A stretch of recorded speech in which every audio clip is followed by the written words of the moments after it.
Bugün hokimlarga keladi. Yolg'onza shu yalan ichida ishga kirish masalasida aytgan krizda.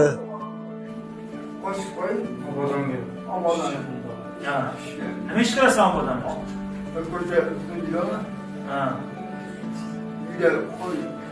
Qani shu gaplaringni shu to'rtburchasi sog'lom odamlar eshitsa.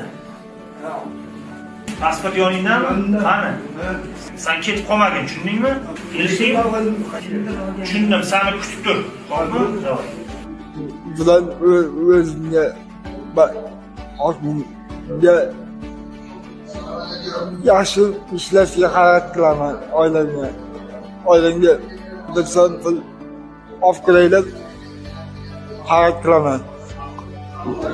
Telefonlarga xabarga